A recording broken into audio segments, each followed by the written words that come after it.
Hi, I'm Terry Gallagher. I want to welcome you to this brand new series that we've created, Sowing Seeds of Climate Hope. Why Sowing Seeds of Climate Hope? Well, because of where we're at. Walter Brueggemann, who's a noted theologian and Old Testament scholar, says it this way. He says, in the current times, there are three urgent tasks that we have to be about. The first is to confront our society with the reality of where we're at so that they quit hiding from it, so that it's right there in front of them. Connect them with the harsh reality of these times. But the second task flows from that, which is now we have to guide them through grief, because grief will result. Once you understand of where we're at, there's going to be grief over the loss of a way of life.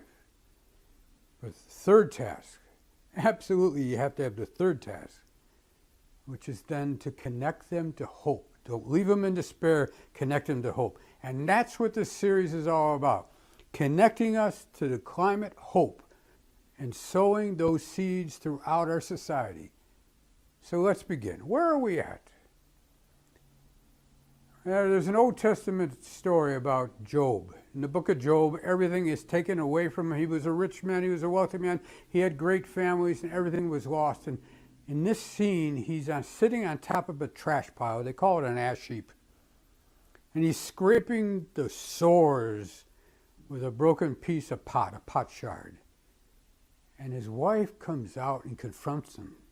Why do you still persist in your integrity? Why don't you just curse God and die? And some of us, with the state of our current condition and our lack of progress, are kind of like Job, sitting on that ash pile. Wendell Berry, who's a philosopher, an environmentalist, and a farmer, puts it this way. Since 1970, 40% of the plants and animals, individual beings, not species, have vanished from the face of the earth.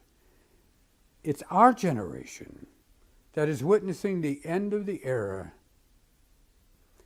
Our generation has done what no previous generation could do because they lack the technological power, and what no future generation will do because the planet will never again be as beautiful and as abundant as it is now. When I was a young lad, there was this amazing picture that was beamed back to us from outer space by the early astronauts. And it was the first time we saw a picture of our home, of Earth. And that picture should have been enough to change our path, but it didn't. That picture should have shattered our belief that the Earth is so big, it's so vast, we can't possibly hurt it. Because that picture revealed just how small and how fragile our home is, and why God has placed it into our care. In fact, the area that supports life is a thin blue line. It's kind of like a saran wrap on a globe. And within that small area, life is possible because things are just delicately imbalanced. The amount of rainfall, the amount of soil, the heat of the ground and of the air and of the oceans. Everything is in a fragile balance. But we've changed that. Why have we changed that? Because 150 years ago, we decided to start burning fossil fuels, oil and coal and gas. And a lot of things have been amazingly improved because of that, but at the same time, we have destroyed the life systems of the planet. Why? Because in every facet of our modern life, we burn fossil fuels. You can't hardly think of a process where we're engaged in where we're not burning fossil fuels. So what is the result of that? Let's bring it home just for me. In my lifetime, long ago in 1950, but since that time, we've tripled the Earth's human population. Tripled. So there's 3 times as many people on this earth as there were when I started. At the same time, we've increased pollution 6-fold. Floods across the world have increased by 15 times, extreme temperature events by 20 times. Wildfires are 7 times more than they ever were. And topsoil is being lost 10 times as fast as it's being replaced. The warmest 20 years on record, and as long as we've been keeping records, have all been in the last 22 years. The top 4 in the last 4 years. Sea level rises are increasing. Ocean heat and acidification is increasing. Sea ice and glacier melt is continuing at a faster pace. Extreme weather has left a trail of devastation across the globe. We just got news that in the Himalayas, 1/3 of the glaciers are going to be gone within this century. 2 billion people rely on those glaciers for water, both to drink, but also for their crops. We're dumping 110 million tons of pollution into the atmosphere every single day, and we're increasing the rate of it. What's happened? What's happened is we've heated up the globe. Now, the globe doesn't heat up equally. Oddly enough, the Arctic is heating up 2 or 3 times faster, and that's why we're seeing such strange weather patterns that are emitting. And while we might complain about the weather here in winter, but global warming actually affects the jet stream. And the jet stream holds up the Arctic temperature up in the Arctic, and when the jet stream gets weak, that Arctic weather comes down here. And so in this recent winter, we've had temperatures here that were what we call frigid Arctic, but at the same time, Alaska was 40 to 50 degrees hotter. If we look at the chart, we can see just how fast pollution has been increasing, and at the same rate, how fast in the atmosphere it's been accumulating. Fossil fuel emissions reached an all-time high last year, and we're set to break that record again this year. In fact, we're releasing CO2 in the atmosphere faster than any time in the last 66 million years. And so what happens? We have heat waves.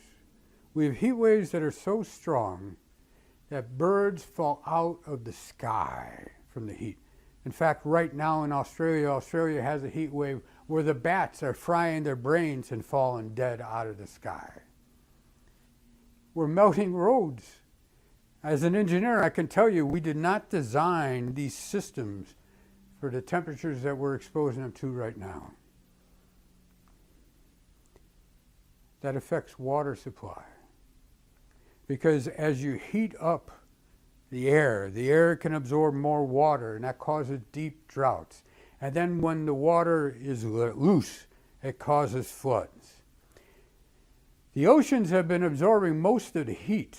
Now the issue with that is not only is it bad for the ocean life, but when the wind passes over the oceans, it picks up that heat as energy, and that's what makes hurricanes and storms so much more terrific.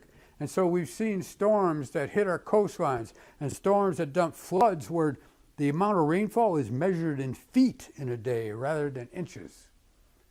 And the devastation you can see in cities across the globe. Hurricanes. We're talking about needing to have another category of hurricanes because the ones that are happening are so powerful, they don't fit the old measurements. And it's always the poor that get hit the first and the worst by climate change and the storms and the problems that arise. The other side of climate change and the droughts and the heat is wildfires.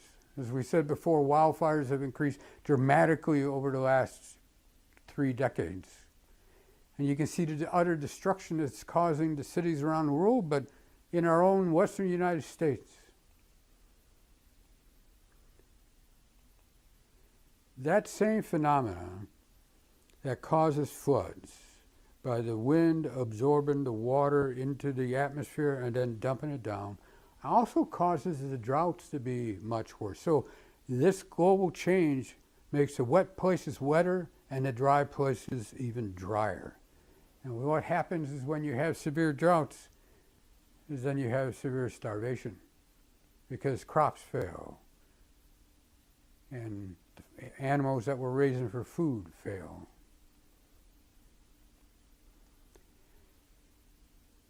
Once again this past year, thousands of scientists have reissued a bleak notice to humanity. And what they've said is, humanity has failed to make sufficient progress in generally solving these foreseeable environmental changes, And alarmingly, most of them are getting worse.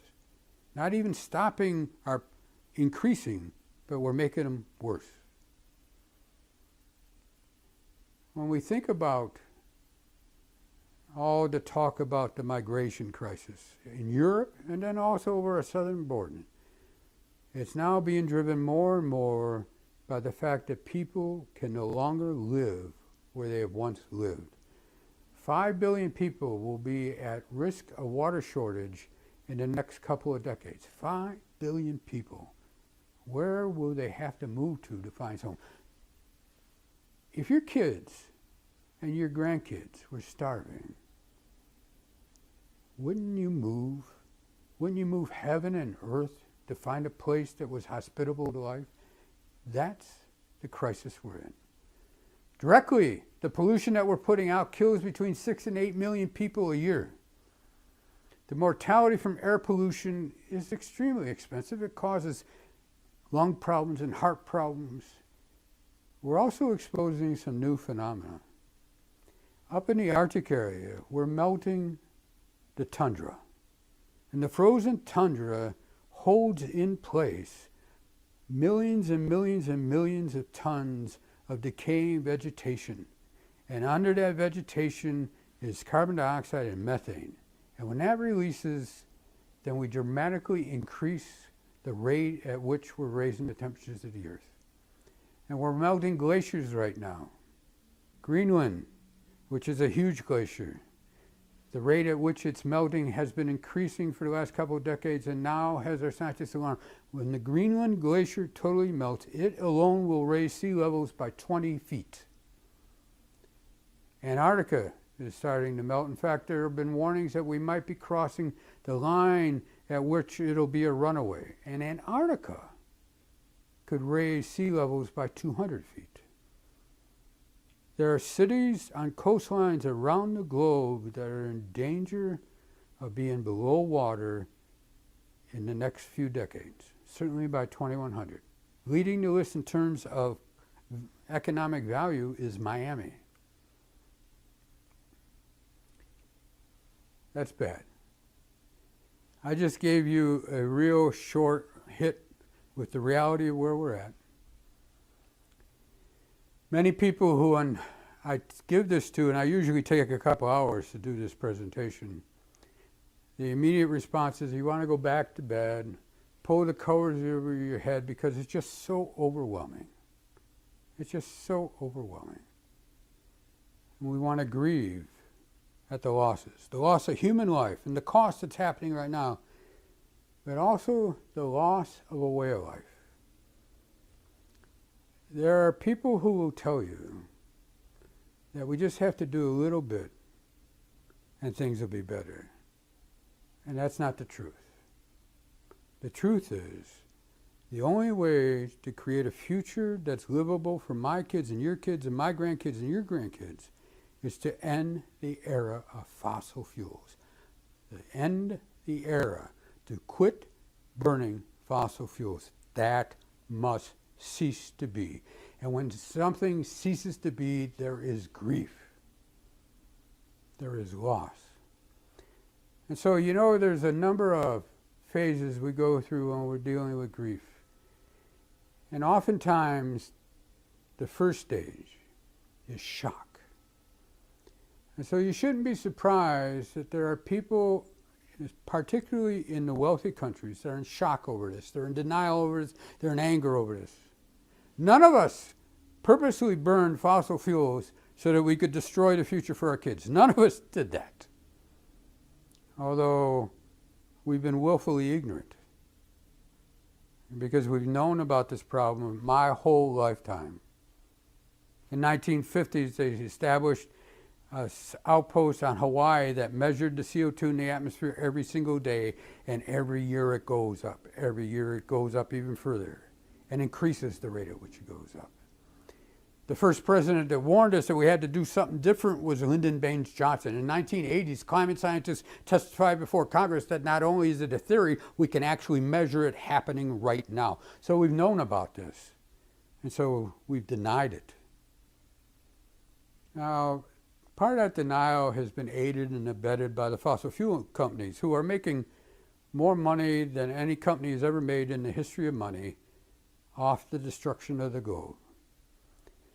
And so we shouldn't be surprised that there are people who are very angry about this, who are refusing the very science that says it's happening, because to face it, I'm just going to fall into despair. And so in guiding our society through the grief, it won't do us any good to try and fight the anger. The anger's just got to be played out. And for some people, they're never going to get past the angry stage. But that's not true for most people. Most people will be willing to engage in this once they understand the reality that it's happening. Have you ever lost someone very close to you? I remember when my wife Gloria was dying, and it was a shock. She was young, it shouldn't have happened. But every day when I would go by the hospital, on my way to the hospital, I'd go by the funeral home, I'd roll down the window of my car and I would yell at the funeral home, "You don't have her yet." Some people are at that place in climate change. This cannot be real. And if as long as I say it's not real, as long as I don't look at it, it's not real. And that's denial. But as we move out of denial, then we start to go into the stage of bargaining. And so we think, well, if I just drive a few less miles, or take a couple less airplane trips, or maybe get a hybrid, everything will be all right. That's all I got to do. That's all I got to do. That's bargaining. It doesn't change it. Where we're at, because we've been in denial of this for the 150 years we've known about the science, is we've used up our grace time. Fossil fuels must die. So now don't go hiding underneath that blanket, because there's hope. And so the purpose of this series is to show you the reasons for hope. So in the next couple, we've got 5 more sessions. We're going to show you the technology exists right now that has the answers. And not only that, not only does the technology exist because they've been working on it, it actually saves us money. So save the world and save money. Why would you argue against that? Well, the only reason you might argue against that is because you're making money burning fossil fuels. Okay?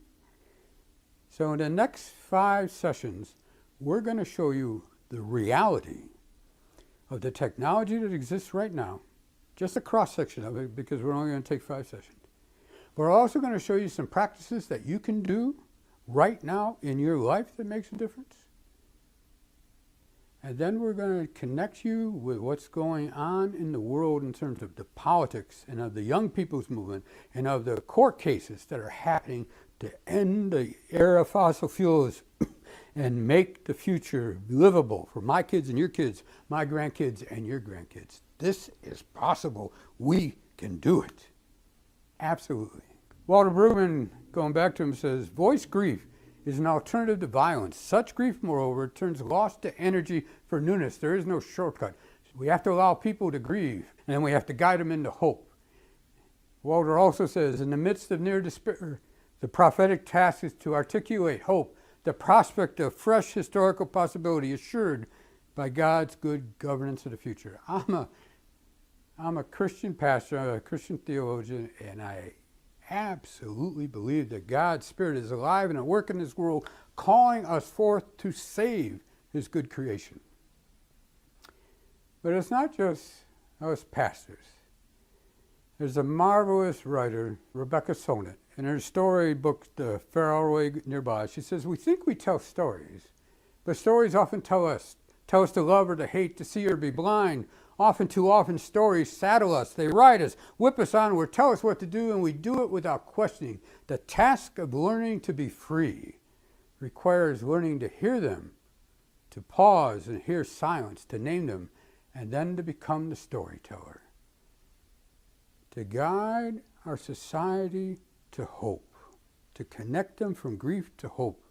We have to become the storytellers of hope. Wendell Berry says it's all a question of story. We're in trouble right now because we do not have a good story. We're in between stories. The old story, the account of how we fit into it, is no longer effective, yet we have not learned a new story. Kathleen Dean Moore, who's an environmentalist, an ethicist, and a grandma, has written a great book called Great Tide Rising, and she speaks from it. They'll want to know the story of this time. Our grandchildren will. This pivotal decade where we either found our way forward or did not. They will give our time a name. It is that important. They will wonder if we saw it coming. They will want to know how hard we really tried to stop the destruction.